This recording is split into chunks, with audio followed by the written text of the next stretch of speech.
Aí fora, nos bares, bebendo, casando, citando em casamento, comendo, bebendo, como nos dias de Noé.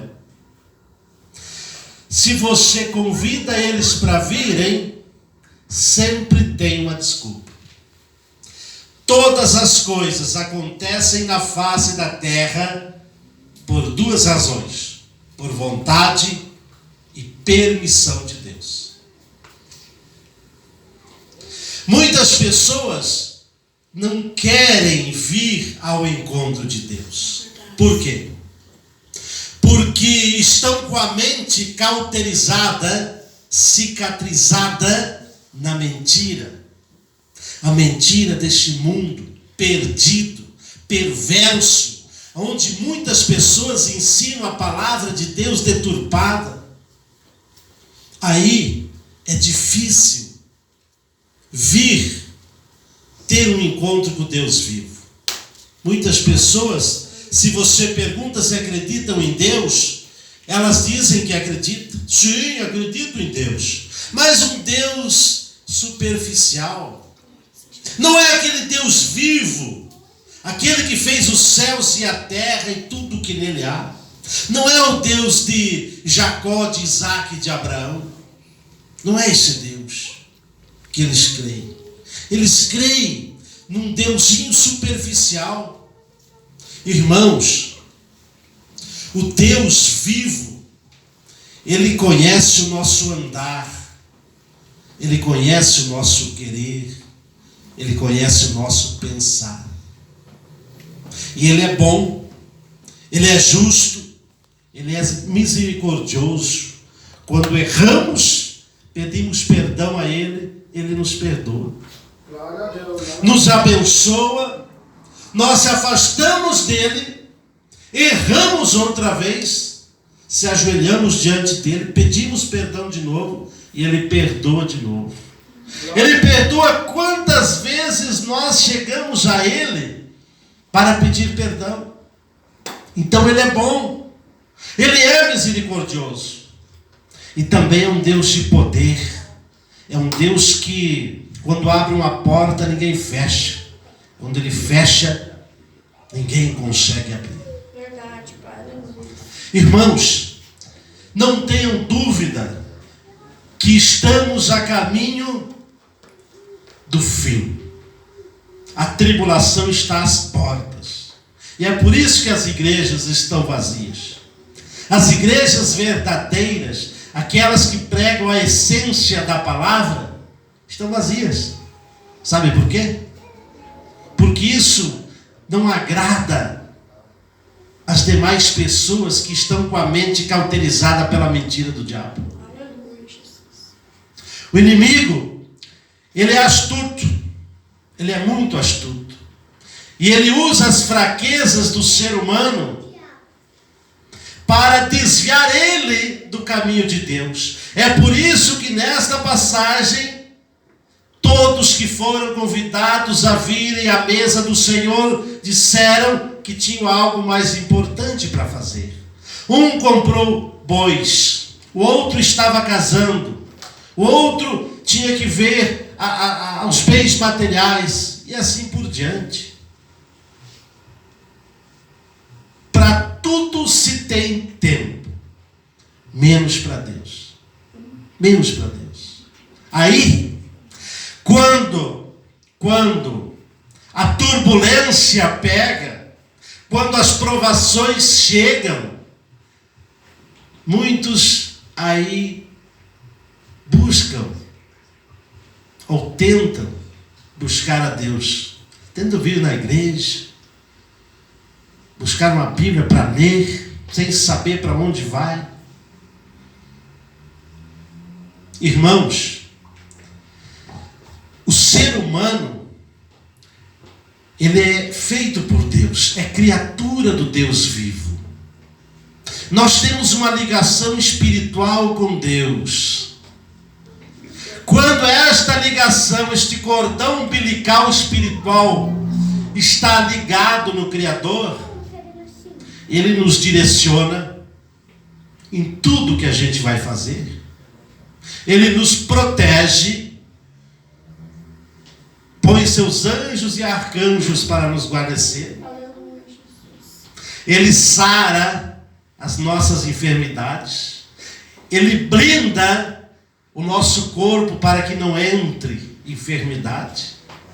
Ele dá uma sobrevida para o ser humano. Glória a Deus. Ele dá alegria, porque a alegria verdadeira somente em Jesus.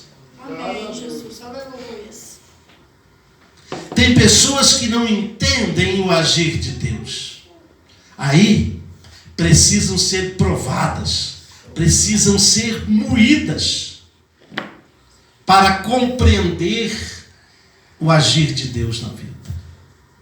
Tem pessoas que Deus prova 2 meses, tem outras que Deus prova 5 meses, tem outras que Ele prova 1 ano, outras 2 anos, outras 5 anos, É verdade.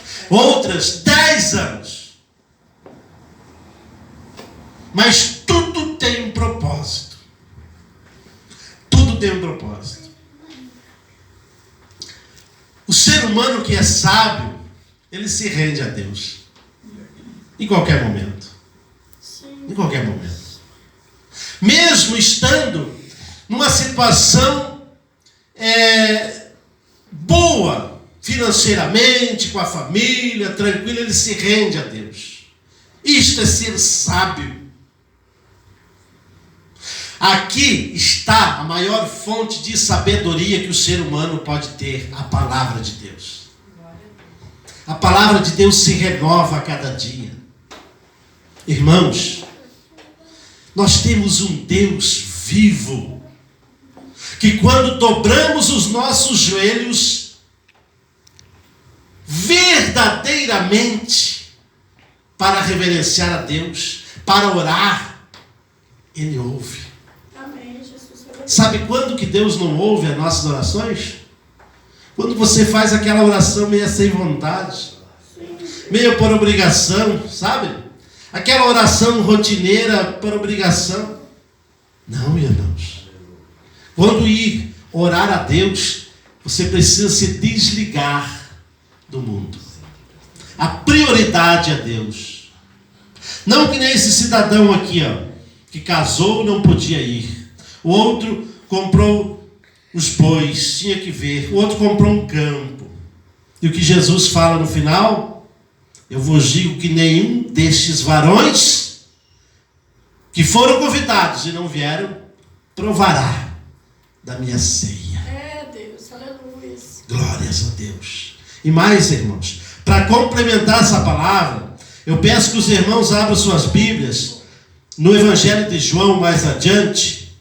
João capítulo 8, versículo 31. João 8, 31.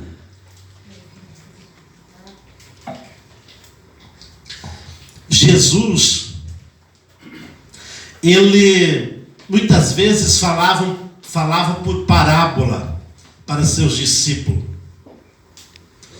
E as autoridades da época, os sábios que tinham daquela época, não conseguiam entender. Mas o seu discípulo entendia. De pé, irmãos, para reverenciarmos a palavra de Deus. Todo mundo achou? João 8, 31. Jesus dizia, pois aos judeus que criam nele, se vós permanecerdes na minha palavra, verdadeiramente sereis meus discípulos. E conhecereis a verdade, e a verdade vos libertará. Responderam-lhe, somos descendência de Abraão e nunca servimos a ninguém. Como dizes tu, sereis livres? Respondeu-lhe Jesus, em verdade vos digo que todo aquele que comete pecado é servo do pecado. Amém, irmãos? Pode se assentarem. Sim, Deus. Quando Jesus falava aqui, ele colocou, vocês percebem o texto que ele tem um se antes. Agora eu pergunto a vocês, vocês querem ser discípulo de Jesus? Glória a Deus. Aleluia. Sim ou não?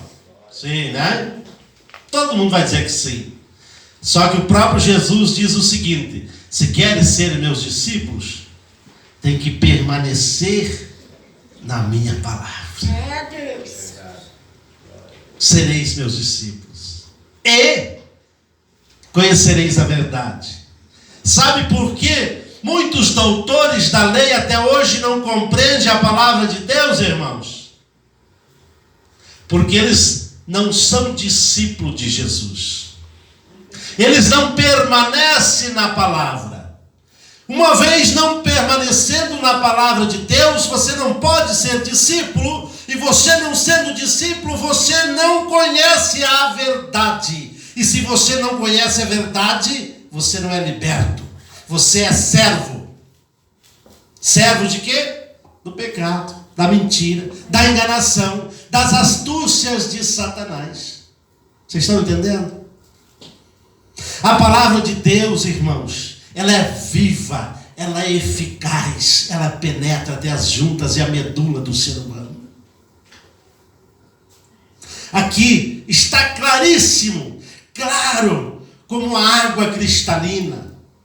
Tem um C antes. Se vós permanecerdes na minha palavra verdadeiramente, não só da boca para fora, verdadeiramente, sereis meus discípulos e conhecereis a verdade. Por isso que tem muitas pessoas que estudam a Bíblia. Eu conheço pessoas que têm 2, 3 doutorado, pós-graduação, e não conseguem compreender a palavra de Deus. Para compreender este livro, que é a maior fonte de sabedoria do ser humano, isso aqui é mistério. Você tem que estar na palavra. Você tem que permanecer na palavra. Aí você se torna discípulo de Jesus. Aí é aberto o véu para você conhecer a verdade que liberta, a verdade que salva, a verdade que cura, a verdade que te leva para o céu, a verdade que te liga ao Criador. Glória a Deus. Por isso que no dia de hoje, domingo, a maioria das pessoas não trabalham neste dia, mas sempre tem uma ocupação outra para fazer, por desconhecer a palavra de Deus. Preferem passear, preferem qualquer outra coisa, menos estar na presença de Deus. E se você não está na presença de Deus, meu irmão, você não é discípulo de Jesus. E você não consegue adentrar na verdade que liberta, que faz com que você enxergue quando um pastor está mentindo, deturpando a palavra de Deus. Porque tem muitos por aí que fazem isso. Tem muitos pregadores que torcem a palavra de Deus a seu favor. Irão pagar um preço muito alto. Irmãos, não importa o jeito que você vive, o jeito que você está, o que importa é que o teu coração esteja verdadeiramente em Deus. Não importa onde que você vai orar, porque a pessoa que permanece, que está em Cristo, o coração dela não sobra lugar para mais nada. Cristo preenche tudo. A pessoa passa a refletir a imagem de Deus. Aleluia. Passa a andar como Jesus andou. Ele passa a ser humilde. A pessoa pode ser o mais arrogante da face da terra. Quando ele se converte verdadeiramente, quando ele conhece Jesus, ele passa a ser humilde. É verdade, Pai. Aleluia. Ele passa a falar como Jesus falou. Palavras dóceis, e fortes quando é preciso, com autoridade quando é preciso. Ele não consegue segurar para ele aquilo que Deus coloca no coração dele. Assim é o cidadão quando se converte verdadeiramente. Porque tem muitas pessoas que você conversa, ele diz: eu sou convertido, eu sou crente. Crente é tudo aquele que crê. O diabo também crê, sabia? Ele crê que ele vai vencer, mas ele não vai. Tem gente que crê na cachaça, outros crê na sua própria força, mas aquele que crê verdadeiramente em Deus, que deposita tudo nas mãos do Senhor, seu corpo, alma, espírito, seus negócios, seu emprego, sua casa, seu casamento, sua família, seus filhos, tudo, este está em Cristo. E este passa a refletir a imagem de Cristo.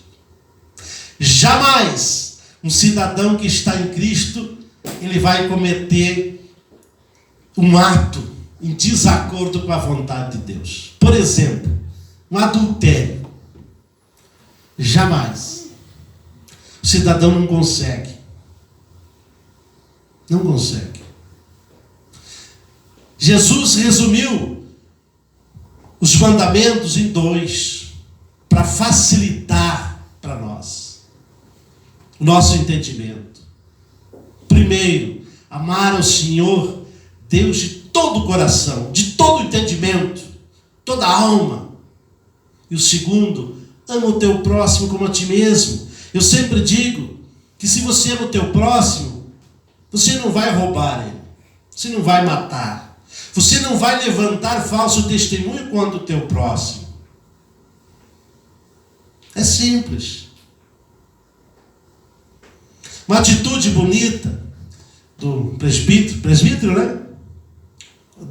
Fazendo a campanha do quilo. Pode contar com a gente, irmão. Isso é uma atitude linda.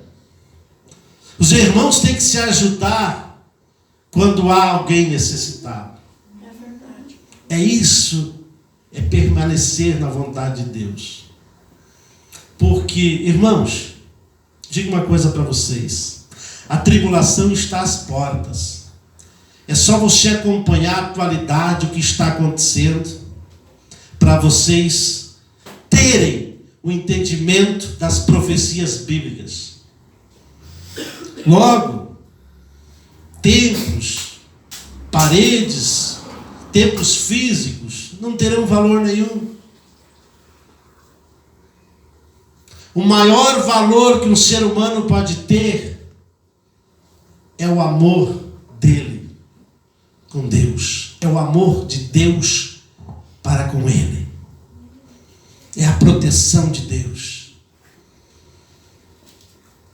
Por isso que, às vezes, Deus nos prova, irmãos.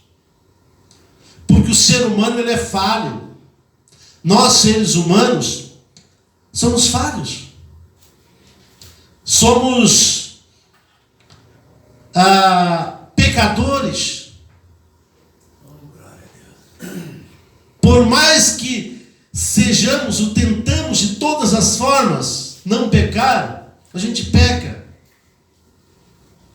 O único santo que pisou nesta terra, que não pecou, nem nas suas palavras, foi Jesus Cristo. Aleluia. Nem o Pedro, nem o Paulo, nem a Maria, nem o Gervásio, nem o Porfírio, todos pecaram. Ninguém foi imaculado, como muitos falam, imaculado, imaculado. Imaculado que não tem mácula. Estão errados. O único que não teve mácula foi Jesus Cristo. Aleluia. Mas, irmãos, quando nós vivemos da dependência de Deus, isso é para nós vivermos da dependência de Deus, sempre buscando, sempre pedindo a proteção de Deus, sempre agradecendo a Deus pelo fôlego da vida.